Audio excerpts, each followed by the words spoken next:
जुड़ जाता है या मैं ईश्वर के साथ जुड़ जाता हूँ। मैं कदमों को फॉलो करके मेरी आध्यात्मिक जागृतियां होती है, अनुभूति होती है, तो मुझे पता लगता है ये तो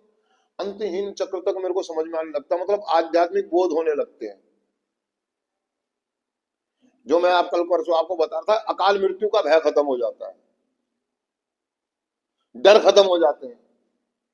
अनजाने डर, जीवन का डर खत्म हो जाता है। हम उसको एक्सेप्ट कर लेते हैं कि मेरा सिर्फ काम है अच्छे कर्म करना, लोगों का भला करना, और जितना ज्यादा हो सके बेहतर से बेहतर करना, और हम भविष्य को ईश्वर पर छोड़ देते हैं,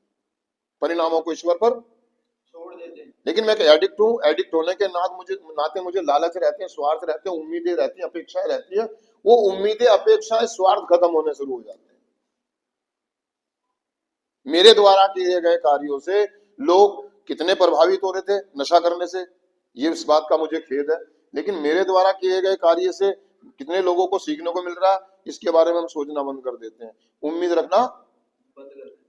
लेकिन हम इस बात की जांच पड़ताल करते हैं कि क्या मेरे द्वारा किए गए कार्यों से लोगों को अच्छा प्रभाव पड़ रहा है, क्या लोगों को फायदा पहुंच रहा है, मेरे परिवार को, मेरे समाज को, जो लोग मुझसे जुड़े हुए, मेरे समूह को। और जब ये चीजें समझ में आने लगती है तो हमारी ना वो कहता ना ईश्वर से जुड़ जाती है, वो ईश्वर पे छोड़ दो, उसकी ऐसी में दृष्टि, मतलब वो कितनी कितनी दूर तक देखता है, लेकिन हमें दूर तक दिखाई देना शुरू। आज हमें हमारा भविष्य उज्जवल दिखाई दे रहा, क्योंकि हम नशा मुक्त। आज के दिन हमने किसी भाई का दिल नहीं दुखाया, बुरा नहीं करा है, बैक बैटिंग नहीं करी है, चुगलियां नहीं करी है, तो मेरे को दूरदृष्टि दिख रही है कि मेरा भविष्य साफ है।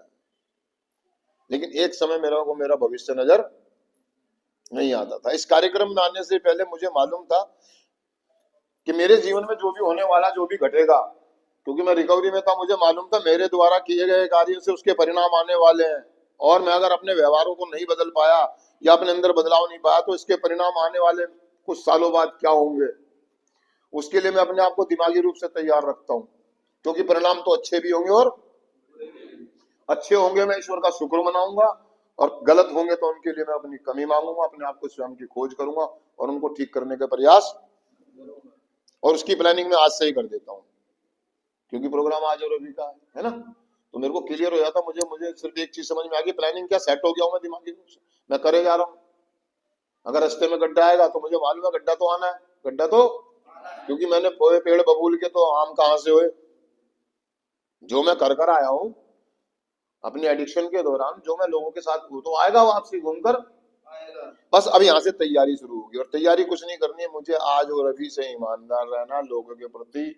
अपने नजरिए के प्रति, अपनी सोच के प्रति, कि मेरी सोच और मेरे विचार कहाँ जा रहे हैं। मेरे सोच विचार हमेशा जल्दी से नेगेटिव